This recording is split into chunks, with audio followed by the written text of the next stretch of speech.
Magandang araw muli mga kalupa! Nagkarlang Laguna po tayo mga kalupa at ito pong nakikita nyo pader sa kaliwa. Yan po yung property, 5 hectares. Grabe po, ang haba po ng frontage nito. Ito po, balikan po natin. Yan nasa harapan at yan po sa kanan, yan pong pader na yan. Yan po ay nasa mga 100 meter frontage po along the road, National Road.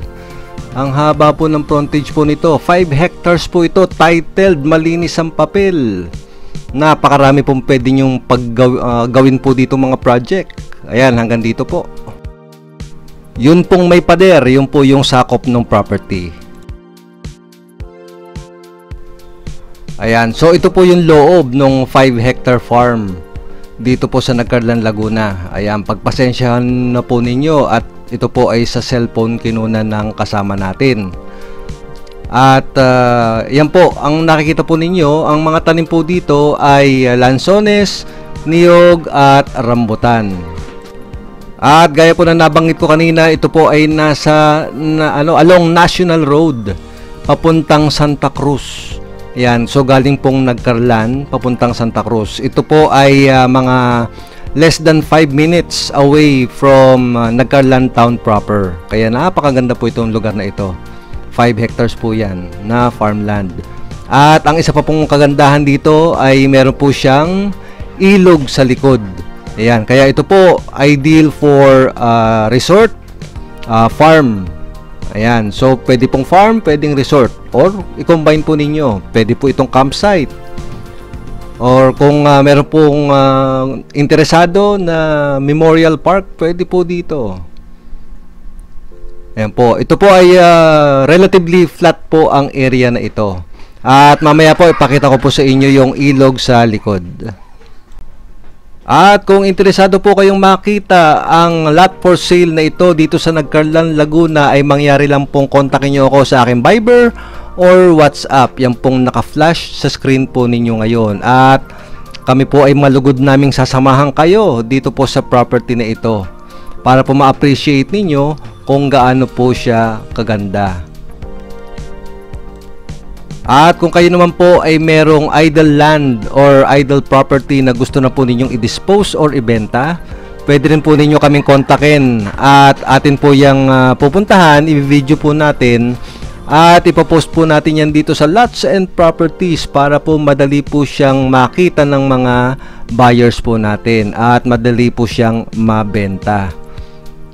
At sa pagkakataong ito ay nagpapasalamat po ako sa ating mga sellers and buyers na nagtiwala dito po sa Lots and Properties channel. Ayan, satisfied naman po sila. Yung pong seller natin, nakuha po yung presyo niya at yung mga buyers natin ay nakuha yung kanilang dream farm or dream lot.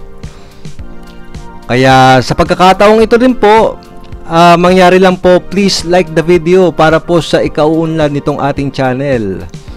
At kung kayo po ay naghahanap ng magandang property, baka po dito sa Lots and Properties po ninyo makita ang inyong hinahanap.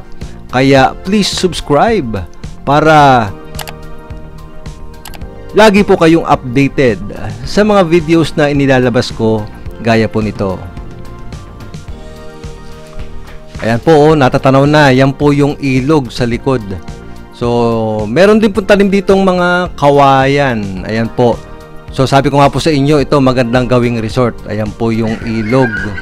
So, tingnan po natin kung gaano po kalawak nitong ilog na ito. Ito po ay pwedeng paliguan. Malinis po ang ilog na ito. Ayan po. Kaya po dito sa property na to, wala na po kayong hahanapin pa. Unang-una na ay 100 meters po ang frontage po nito sa National Road papuntang Santa Cruz. At ang pangalawa, flat area po ito. At may mga tanim na niyog, lansones, rambutan, may kawayan. Yan po yung kawayan, pwede po nyo magamit yon sa paggawa ng bahay kubo kung gusto po ninyo magtayo dito ng kubo. Ayan. At may ilog sa likod, pwedeng gawing resort, pwedeng paliguan. O, yan po, oh. So, ang ganda po ng ilog dito. At malawak po ang ilog na to. Ayan, oh, kaya magandang paliguan po ito. Pwede po nyong gawing campsite. At dahil po ito ay along the national road, pwede po kayong magtayo ng iba't ibang business doon po sa harap. Napakahaba ng frontage. Halos sa tansya ko po ay 400 meters ang frontage po nito. Kaya wag na po kayong magpatumpik-tumpik pa at bisitahin nyo po ito. Kung ito po yung inyong napupusuang property ay hindi po kayo magsisisi pag nabili po nyo ito.